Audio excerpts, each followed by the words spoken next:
They say the queen didn't scream when she died. She just smiled, as if she had finally tasted something she'd waited her whole life to swallow. No one remembers the dish. No one dares to. Because what she ate that night was not food. It was love, cooked, seasoned, and poisoned. By the only man she ever trusted. His name was Lucien Duval, and before he was the monster in every kitchen tale, he was the royal chef of Argien, a man whose hands turned grief into garnishes, and longing into liquor. Lucien didn't learn to cook from books. He learned it from hunger. Not the kind that gnaws at your belly, but the kind that gnaws at your soul. The kind you inherit. Born the bastard son of a disgraced court seamstress, Lucien grew up in the smoke behind the palace. He wasn't allowed inside. He watched through cracked shutters as nobles sipped wine, and laughed at stories that didn't belong to them. And yet, when his mother died, he was the only one who dared serve the queen. He was 14, and the stew he made that day rootless, bitter, scorched, made her cry. Not from taste, but from memory. No one ever cried at the queen's table before. From that moment, he became hers. Not her lover, not a subject. Something stranger. Something dangerous. He became the mouth through which she spoke her sadness. And what sadness she held. Queen Selene of Argent was no cold monarch. She was flame trapped in frost, too bright for her own court to bear. They feared her softness. But Lucien, he heard the hunger behind her. So he fed it, night after night. He served her meals laced with meaning. Roasted apologies. Boiled regrets. Pastries filled with unsent letters. And she ate them all, as if by devouring them, she could forget what she had become. But grief has a flavor. An obsession, once cooked too long, becomes something darker. Lucien began to change. He no longer cooked for praise. He cooked to be remembered, to preserve her not as a woman, not even as a queen, but as a feeling no one else would ever touch. And in the deepest corridors of the royal kitchen, he began experimenting, with herbs that whispered, with spices that blurred memory, with oils that left visions behind your eyes long after the taste had vanished. The kitchen boy said the pots began to hum. The ovens stayed warm even when unlit, and the air smelled like longing. They were right to fear, because Lucien had one last dish to make, one final course, a meal that could trap time, bind love, and erase death itself. He called it the Crimson Recipe, and he swore it would be the last thing she ever tasted. It began with a whisper, not of voices, but of memories. Each night, Lucien stood before his spice cabinet as if it were a sacred altar. Fingers trembling, he'd reach for the tiny glass vial carved from obsidian, sealed with crimson wax. Inside it, a single flake of dried rose petal, soaked years ago in the queen's blood. He had saved it, not as a relic, but as a seed. You see, love, when denied the warmth of presence, seeks permanence elsewhere. And for Lucien, permanence could only be found in ritual. He called it the Crimson Recipe. Not because it was red, though it was, but because it bled. It began like any royal feast, velvety reductions, lamb glazed in pomegranate, wines from a cellar no longer remembered by time, but hidden beneath every fold of pastry, every pearl of caviar, was something darker. An alchemy of love and death, sweetened with longing, salted with regret. He scoured forbidden cookbooks, inherited from ancestors who'd whispered to fire. He steeped herbs, known only to midwives and executioners. He roasted memory into mirror, and he ground desire into dust. But the heart of the dish was her, not in flesh. Lucien was never vulgar, but in essence, he captured her in taste. The honey from the hives that fed on the roses of her garden, the saffron from the fields she once danced through as a girl, even the salt harvested from tears he had collected, drop by drop, after her death. And still, it wasn't enough.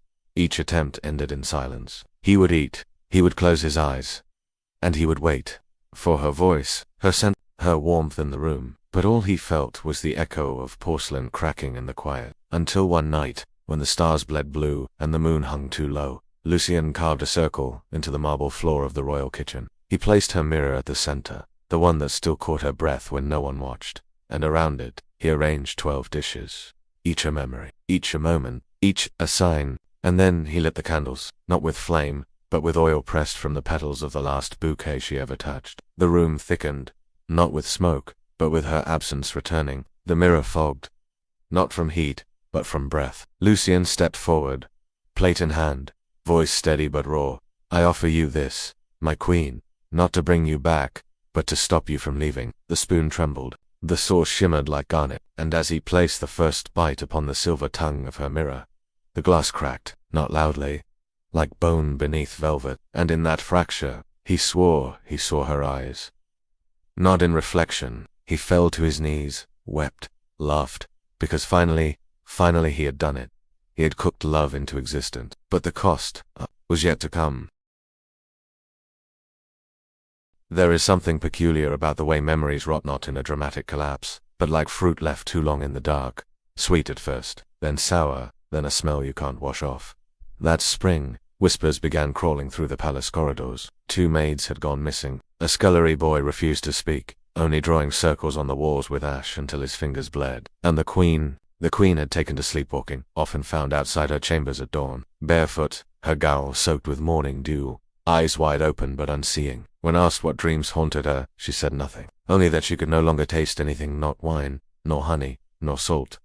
The royal physician blamed nerves, the archbishop blamed sin, but no one blamed the chef. Alembert moved through the palace like incense, unnoticed but lingering.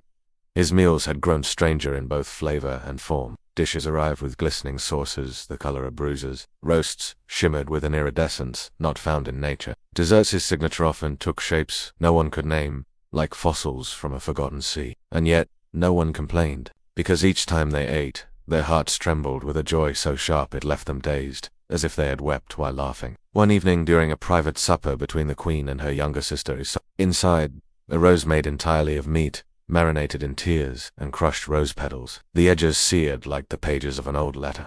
Isolde gasped. "It's beautiful." The queen said nothing. But that night, she wrote a letter to the chef. It was the first time she had done so. In it, she confessed, "Your food makes me feel like I'm dissolving, and I don't know if that's love or a warning." Alembert never replied, because he was already watching her more closely than she knew. There was a method to his madness, a pattern in the menu. Each course was tied to an emotion, each bite a calculated strike. What the queen didn't know, no one in the kingdom could be suspected, was that Alembert had studied more than the culinary arts. He had spent years gathering books, lost to time, treatises from Carthaginian temples, Moorish scrolls on taste and the soul, and the forbidden Codex Lachrine, a text bound in the skin of lovers who died together, which claimed that human longing could be distilled, transmuted, and consumed. According to the Codex, if one were to create a dish made with the right memory, desire, and blood, and if it were eaten willingly by both halves of a broken bond, then love, in its purest and most terrible form, would be sealed forever. Not even death could dissolve it. Alembert had found his ingredients. The queen's heart, her loneliness, her secret letters, but he needed one final piece. A night where the past returned, a night when the palace would echo with what it had lost. That night came on the anniversary of the king's death. The queen wore mourning black. The court dined in silence, and Alembert served his masterpiece. It was a simple bowl, white porcelain. Inside, a single spoon of soup, clear, golden, still. The queen sipped and wept, not because it was beautiful, not because it reminded her of anything she could name, but because it tasted like him, the king, his scent on her skin, the way he held his fork, the apology he never said. Tears spilled down her cheeks as she drank every drop. In that moment, something shifted, a wind no one felt, a silence beneath the silence. And in the kitchen, Alembert whispered into the fire, "Now, she remembers." But remembrance, like love, is a blade with 2 edges. What Alembert had stirred to life would not remain grateful. They said the queen did not sleep for 7 nights after the soup. She wandered the halls like a ghost, stitched into royal silk. Servants claimed her eyes had turned darker, as if wine had pooled behind them. She whispered names no one recognized. She wept into her gloves. At midnight, she would sit at the long dining table alone and trace invisible shapes on the wood, lips trembling with some forgotten lullaby. And every evening, a dish awaited her. He never signed them, but she knew.